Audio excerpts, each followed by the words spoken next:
Eu queria por alguns minutos pensar com vocês sobre determinada experiência do apóstolo Paulo e responder: ser fraco é bom ou ruim?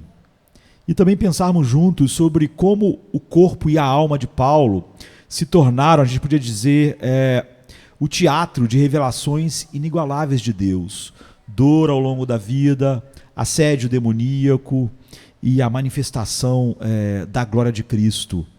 E depois, não é, se formos sábios, aplicar isso aos próximos anos ou ao tempo que ainda temos nesse mundo.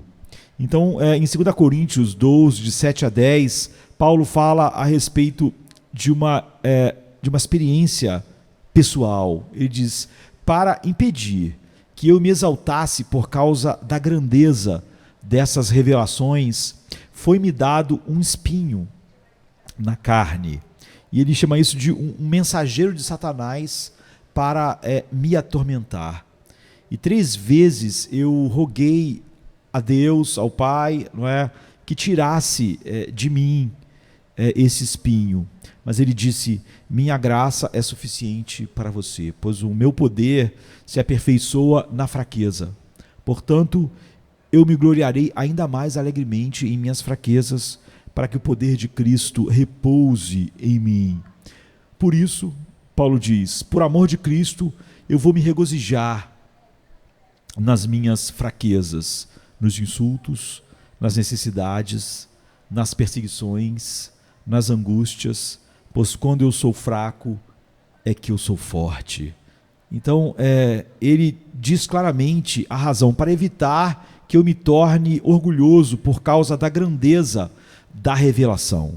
Então, nós temos a situação colocada claramente diante de nós pelo próprio apóstolo Paulo. Deus concedeu a Paulo a experiência absolutamente extraordinária de revelações especiais de si mesmo no céu. E Paulo diz no verso 3 e 4 que foi arrebatado ao paraíso. Ele ouviu coisas que não podem ser ditas, que o homem não tem vocabulário para pronunciar, e que isso se tornou uma tentação para a vaidade. Então a situação é que Deus havia levado Paulo para o paraíso, seja no corpo ou fora do corpo, ele mesmo não sabe dizer, e revelou para ele coisas gloriosas e tão maravilhosas que ele não tinha como na linguagem humana expressar. Então nós estamos falando de um privilégio espetacular, não é? Que indescritível foi a glória que o apóstolo Paulo contemplou, e que alegria isso não produz no coração. Então Deus deu a Paulo esse privilégio e essa alegria, sabendo, ou seja, Deus sabia que estava colocando Paulo em um risco de vaidade, de orgulho e de autoexultação. Então, isso pode parecer incompreensível para nós em vários níveis. Primeiro, a gente pode dizer que nós pensamos que ver mais de Deus e ter uma revelação mais profunda de Deus só pode nos fazer mais humildes e mais parecidos com Cristo, como 2 Coríntios 3, 18 diz. E agora nos dito também que ver mais de Deus pode nos colocar em risco de sermos ou nos tornarmos presunçosos. E a outra coisa que parece a princípio incompreensível é que nós poderíamos pensar que Deus cuida de nós e não nos leva a nada que se torne uma tentação. Não é? Nós oramos: não nos deixe cair em tentação, como está em Mateus 6,13. E aqui ele está dando a Paulo essas revelações espetaculares, sabendo que Paulo, então agora terá que lidar com a tentação do orgulho e presunção pelo resto da sua vida. E um dos nossos objetivos sempre, em Jardim da Luz, por exemplo, é orientar todas as pessoas, os membros, a uma leitura correta e simples da Bíblia e não através de um pântano de questões cínicas tão comuns hoje sobre a Bíblia, em que, na verdade, as pessoas não estão fazendo perguntas para conhecerem mais da glória de Deus, mas estão simplesmente sendo cínicas com a verdade. Então, o que a gente deseja é uma compreensão sábia, profunda e coerente da Bíblia. Então, como nós olhamos o que Deus faz aqui? Em 2 Coríntios 12, 7 diz: um espinho me foi dado na carne, que era o mensageiro de Satanás para me assediar, para me impedir de ficar ou de me tornar orgulhoso. Assim, Deus tem pelo menos 2 modos que ele pode impedir o orgulho na vida de Paulo, por causa dessas grandes revelações. Primeiro, era não dar a ele essas revelações. E se ele não tivesse essas revelações, ele não estaria em risco de ficar orgulhoso por causa delas. Ou lhe dar essas revelações e também lhe dar um espinho. E também lhe dar uma dor. E nós sabemos aquilo que Deus fez. Mas é fundamental nós pensarmos quais são as fraquezas que Paulo tem em mente aqui, quando ele cita Jesus dizendo no versículo 9: meu poder se aperfeiçoa na fraqueza. Esse é um texto muito distorcido em nossos dias. Então, ele diz: eu me alegrarei ainda mais nas minhas fraquezas. E novamente no verso 10 ele diz: por amor de Cristo, então eu estou contente, estou feliz com as minhas fraquezas. Então, para nós entendermos quais são essas fraquezas, nós podemos, ao fazer essa pergunta, que fraquezas são essas, deixar o próprio apóstolo Paulo responder para nós, porque no verso 10 ele faz uma espécie de resumo, para que a gente não tenha que nós mesmos tentar imaginar e nos distanciarmos da verdade. Ele fala sobre insultos, dificuldades, perseguição e angústias.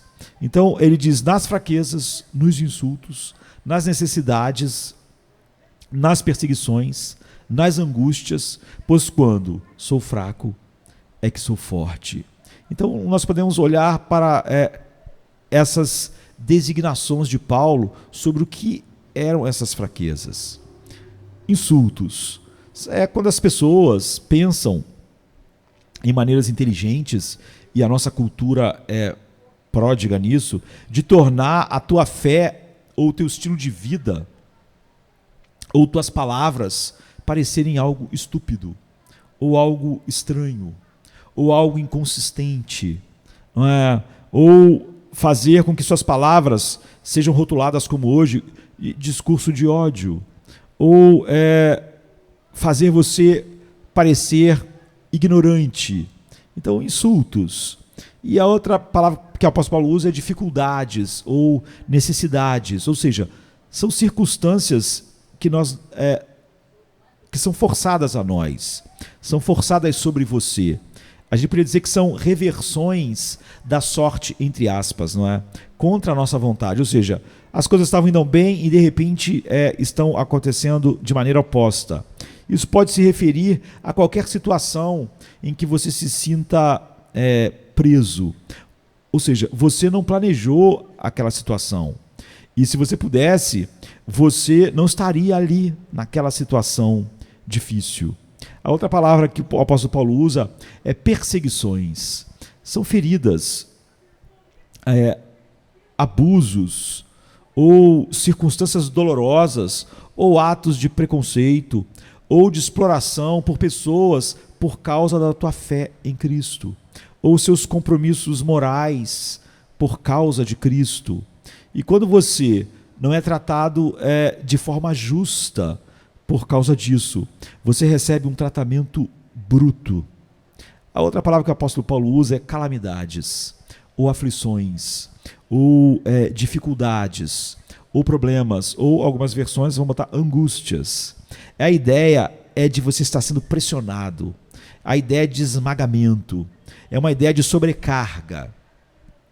nós podemos dizer que são circunstâncias que tendem a encher você de estresse e encher você de tensão, não é? Então você vê que, de todas as maneiras que a Bíblia mesmo está explicando quais são essas fraquezas, fica claro que não é comportamento pecaminoso, não é pecado ou comportamentos imperfeitos. Então você pode ver que o que Paulo tem em mente aqui não é pecado. Ele não está falando sobre um tipo de comportamento como se disséssemos que ele tem a fraqueza pela luxúria, ou ele tem a fraqueza por comer demais. Paulo não está falando sobre fraqueza no sentido em que muitas pessoas querem colocar para racionalizar seu pecado ou o seu comportamento. Ele não está dizendo que o poder de Cristo é aperfeiçoado nas minhas más escolhas, que eu alegremente vou me gabar das minhas más escolhas, ou da minha fraqueza pela luxúria, pelo pecado. Fraquezas aqui não são comportamentos pecaminosos ou pecado. Paulo diz, então, quando eu sou fraco, então eu sou forte. Nesse texto, está tão somente escrito na Bíblia e na vida de todos os santos, essa verdade, né? Quando eu sou fraco, então eu sou forte, mas de tal maneira nós repetimos isso, que isso se transformou num provérbio, não é, cristão, porque é um paradoxo que já não deixa a gente perplexo, e às vezes a gente não pensa muito, só repete como uma frase de efeito, e na verdade que ao mesmo tempo isso é uma advertência e um consolo que exorta os fortes a considerar a fraqueza do poder e a presença ante os fracos, o poder da fraqueza. Mas deve ficar entendido, fixado em nossas mentes, logo de início, que o texto não é certo em todos os sentidos por aquilo que nós vimos. Portanto, ele não é certo em todos os sentidos que ele tem sido lido por muitas pessoas. Alguns irmãos são fracos enfaticamente e sempre, mas nunca eu descobri que foram fortes, exceto no sentido de serem teimosos e de serem obstinados. Se teimosia é poder, então são campeões. Se presunção é força, então são gigantes. Todavia, não são fortes em nenhum outro aspecto. Então, eles são fracos e nunca são fortes. Então, ao nos referirmos a eles, a gente teria que alterar o texto. Quando são fracos, eles são a própria fraqueza. Então, há um tipo de fraqueza que convém nós temermos, a qual pode introduzir-se insensivelmente entre nós, e nós até usarmos textos bíblicos para justificar algo que nós devíamos mortificar. Então, porque essa fraqueza nunca vem acompanhada de poder, nem de honra, nem de virtude. Ela é só um mal, e somente um mal, e é um mal continuamente. Ela é seguida de incapacidade para servir a Deus nas coisas santas e glorificar a Cristo. Ela é seguida de falta de eficácia, e a menos que a graça divina impeça a calamidade, será dela o fracasso do caráter e a derrota na vida. Então que nós nunca cheguemos a conhecer a fraqueza de Sansão, por exemplo, que era a luxúria, porque quando essa é a fraqueza, não há força aí. Após ter revelado o seu segredo e perdido o vigor, ele não podia dizer, quando eu sou fraco, então sou forte. Pois quando Sansão ouviu, Sansão, os filisteus vêm sobre ti, ele já não conseguiu levantar e ser forte e feri-los. Ele não tinha mais força para se proteger, nem para guardar seus olhos, nem para alcançar a sua liberdade. O que nós vamos ver é ele cego, trabalhando penosamente no moinho. O herói de Israel se transformou em um escravo dos incircuncisos, um escravo dos gentios, um escravo dos filisteus. Então, sem dúvida, assim foi, e algo semelhante pode ocorrer conosco. Não é? A Bíblia diz: exulta a faia, porque o cedro caiu. Ou seja, se fraqueza, que é pecado, não é sempre trágica e nunca é força. Olhe para Sansão. Então, irmãos, é necessário que a gente lute contra toda a fraqueza que leve ao pecado. Caso que alguma Dalila seja também a nossa destruição, como a de Sansão, se nós formos fracos assim. Então, os longos cabelos de Sansão denotavam sua consagração. E se alguma vez chegarmos a ser fracos por falta de devoção e consagração a Cristo, essa fraqueza será fraqueza mesmo. Essa fraqueza será fatal para o verdadeiro serviço e para glorificar a Deus. Nunca poderá ser dito, quando sou fraco, então sou forte. Então, se o que tinha nada em si e tudo em Deus começa em algum momento descer para um nível em que ele tem algo do eu e algo de Deus, logo ele vai ter só de si e nada que reflita a glória de Deus. E sua condição será deplorável. Então, só somos fortes à proporção que nosso deleite em Cristo é verdadeiro no meio de coisas aflitivas. A menos que vivamos inteiramente para Deus, a nossa fortaleza sofrerá grandes perdas e nossa fraqueza será do tipo degradado, do tipo que degrada o crente até o ponto em que os ímpios olham para nós com desprezo e dizem: você também é fraco como nós, você é semelhante a nós, não há diferenças essenciais entre nós e você. Então, há outro sentido em que jamais devemos ser fraco que se soma a esse. Nós jamais devemos ser fracos em nossa comunhão com Deus. Davi descuidou da sua comunhão com Deus e Satanás o venceu por meio de Betsabá. Pedro seguiu Jesus de longe e logo ele negou a Cristo. Então, a comunhão com Deus é o braço direito da nossa força. E se isso se rompe, nós somos como água, não há nada em nós sólido. Sem Deus, nada podemos fazer. E nos arruinamos em proporção ao nosso intento de viver sem Ele, ou quanto menos vivemos sem Ele. Jesus disse: sem mim nada podeis fazer. Então, se nós somos fracos, se nós somos fracos na comunhão com Cristo, então nós somos a própria fraqueza. Então, o que não anda com o amado, logo será um Mefibosete, o filho de Jonatas, não é? Com pés aleijados, ou vamos ser um Bartimeu com olhos cegos, tímido no coração e trêmulo em nossas pernas.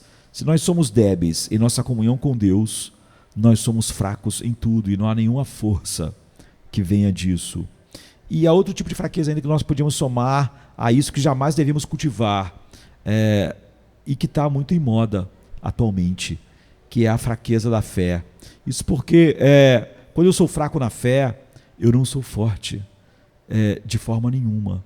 Quando alguém duvida do seu Deus, ele se debilita. Quanto mais ele duvida, mais débil ele fica. Alguns julgam as pessoas cheias de incredulidade, desconfiança, como possuidores de profunda experiência, mente perspicaz. Porém, a incredulidade, ela nunca pode ser considerada como uma condição à eminência em santidade. Não é? Sem fé é impossível agradar a Deus. A fé é a nossa arma de guerra. Ai do guerreiro que esquece a arma em casa e não está com a arma na guerra. Portanto, procuramos discernir entre fraqueza e fraqueza. A fraqueza que é sinal de poder e a fraqueza na fé, porque essa é a indicação de decadência espiritual. E ninguém pode dizer que quando é fraco na fé, é forte. Então a gente deseja ser liberto de toda a fraqueza da vida espiritual. Nós desejamos deixar para trás as fraquezas naturais em nós, como recém-nascidos em Cristo, para que possamos ser jovens fortes e logo depois homens maduros em Cristo, fortalecidos no Senhor, como Paulo diz, e na força do seu poder. Então, se nós somos fracos neste aspecto, a gente não vai ser forte em absolutamente nada. Então, quisera que nossa natureza, como a sarça, né, que Moisés viu em Horebe, estivesse plenamente queimando com a presença de Deus. Lá a sarça não se consumia, mas na verdade não importa que nós, como uma sarça, fôssemos consumidos. É bom ser consumido se o Espírito mora em nós e manifesta o seu poder capacitador. Então, como a gente vê, há sentidos em que contradizemos o texto de Paulo ou o texto da Bíblia e com isso destruímos o seu verdadeiro significado. Não é dado aos tímidos, aos incrédulos, aos nécios, aos frívolos, pretender que suas fraquezas mentais, morais e espirituais sejam uma plataforma adequada para a revelação do poder divino. Então, que fraquezas eram essas? Eram circunstâncias e situações, experiências e feridas que nos fazem parecer fracos aos olhos do mundo e aos olhos naturais, coisas das quais nós nos livraríamos se tivéssemos força em nós mesmos. Se fôssemos fortes, entre aspas, como o mundo define a força, nós poderíamos devolver o insulto com um golpe tão efetivo que o adversário ou os adversários murchariam e todos admirariam nossa sagacidade, nossa força, nossa inteligência. Ou se fôssemos fortes, entre aspas, não é, como o homem natural vê, nós poderíamos nos encarregar da nossa própria sorte e, em vez de ficarmos numa situação difícil, reverter aquela situação, as dificuldades emergentes, e mudaríamos as circunstâncias para que elas seguissem o caminho que queremos e não nos forçassem a sentir desconforto. Se fôssemos fortes, entre aspas, como o homem natural vê, poderíamos dar uma resposta tão rapidamente e tão decididamente a toda perseguição, não é, que ninguém ousaria nos perturbar ou perseguir de novo. Se fôssemos fortes, entre aspas, poderíamos usar nossos recursos para sair de qualquer aflição, calamidade ou angústia o mais rápido possível, ou nos encarregar da situação e mobilizar os nossos recursos próprios de forma tão magistral que ia minimizar a pressão, o estresse ou a tensão que aquilo tende a causar.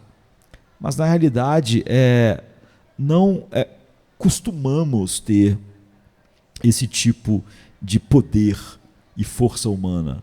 E mesmo se nós tivéssemos, ou se pudéssemos ter, os cristãos não usam isso da maneira como o mundo usa. Jesus nos diz para não devolver o mal com o mal, em Mateus 5:38. Paulo diz em 1 Coríntios 12, quando somos insultados, abençoamos. Quando perseguidos, suportamos. Quando caluniados, nós não caluniamos de volta. Paulo diz, trabalhamos arduamente com nossas próprias mãos. Quando somos amaldiçoados, abençoamos. Quando perseguidos, suportamos. Quando caluniados, respondemos amavelmente. Até agora, Ele diz: nos tornamos a escória da terra, o lixo do mundo. Você vê, ser visto como lixo pelo mundo é fraqueza, não é? Então ele acrescentou: nos tornamos como lixo do mundo e a escória da terra. Em outras palavras, esse tipo de vida, esse tipo de resposta ao abuso parece fraco, insignificante, anêmico, inapto, não é? A maneira com que Paulo sofria, aos olhos do homem natural e a nossa própria visão natural, é fraqueza, não é força. Pelo menos parece ser assim para aqueles que prosperam com orgulho e igualam o poder, dando o melhor retorno possível àquilo que chega até a eles. Então a resposta a essa primeira pergunta é que fraquezas que Paulo está falando não são pecados, mas experiências e situações e circunstâncias e feridas que são difíceis de suportar e que nós não podemos remover porque estão além do nosso controle ou porque o amor dita que não devemos retornar o mal com o mal, mesmo que pudéssemos. Então, qual é a fonte de tais deficiências? Ela vem de Satanás ou de Deus? Ou ambos? Então vamos pegar o espinho de Paulo, o espinho na carne, como exemplo e ver qual é a resposta para nós finalizarmos. No verso de 1 ao 4, Paulo descreve que grandes revelações surpreendentes, como nós vimos, da glória de Deus, foram dadas a ele, ao ele ser arrebatado ao paraíso, e ele ouviu coisas que não há como ser dita na linguagem humana aqui. Então, quão fácil teria sido para Paulo pensar que ele já estava se elevando acima das dificuldades e problemas comuns da vida terrena, porque se ele recebeu tal privilégio, nós temos a tendência a pensar que se Deus me levou a tais privilégios espirituais, de alguma maneira eu estou além das aflições comuns da vida humana. Mas no verso 7 mostra o que realmente aconteceu. Para evitar que eu fique orgulhoso, ou para impedir de eu me exaltar, ou para evitar que eu me torne convencido pela abundância das revelações, um espinho foi dado a mim, na minha carne e osso, o mensageiro de Satanás, para me esbofetear ou para me perseguir, para me impedir de exaltar. Agora, esse espinho na carne, seja circunstâncias difíceis, problemas físicos ou algum inimigo implacável, não importa, é uma das fraquezas das quais ele está falando. E a gente sabe disso porque quando ele ora para que Deus tire a fraqueza, no verso 3 vezes eu supliquei, ele diz, no verso 8, né? E o Senhor responde a ele no verso 9, meu poder se aperfeiçoa na fraqueza. Assim, o espinho na carne é uma das fraquezas das quais nós estamos falando e que Paulo está orando.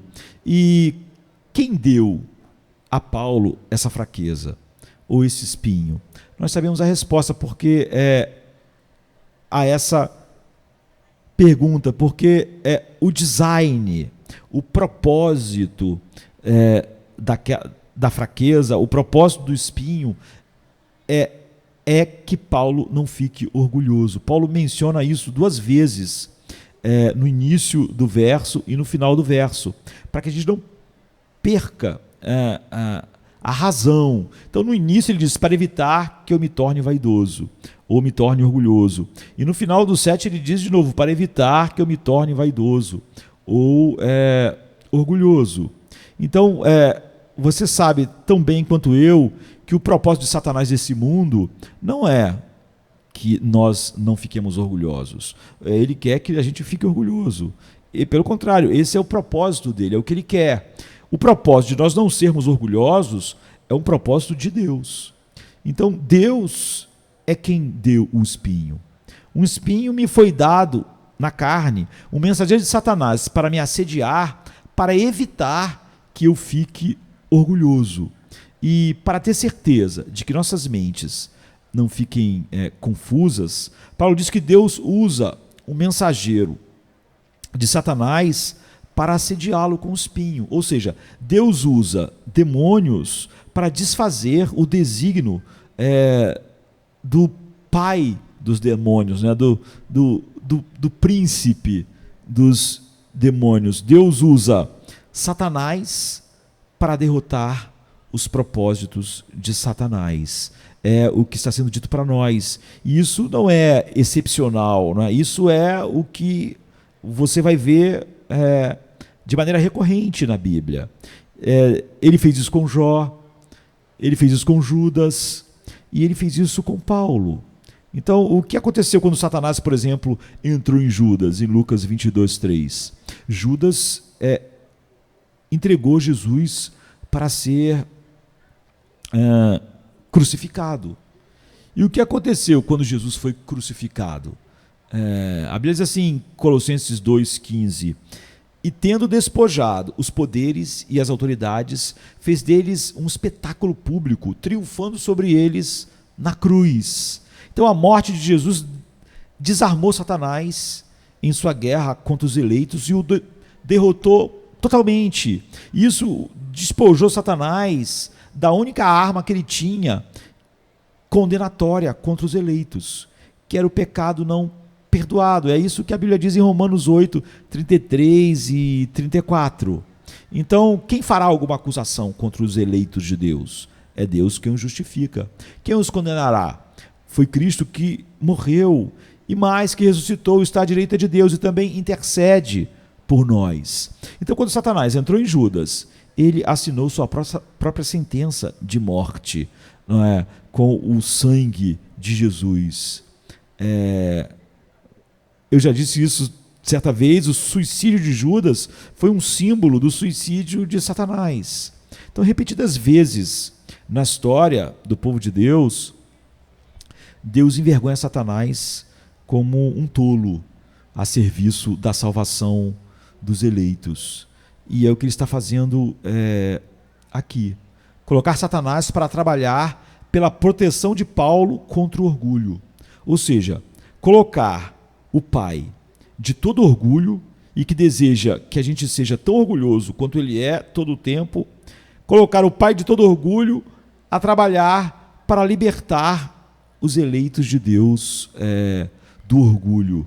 Então, nós vemos como Deus realmente, soberanamente dirige todas as coisas e de que maneira ele nos faz fortes. Não é? Só dentro desse contexto nós podemos dizer, junto com Paulo, quando eu sou fraco, então eu sou forte. E é esse tipo de fraqueza que deve haver na nossa vida, porque quando nós lidamos, como Paulo lidou com essas fraquezas, nós nos gloriamos nelas, porque quando nós somos fracos assim, então nós somos fortes, e o poder da graça é supremamente exaltado em nossas vidas. Amém, querido? Amém.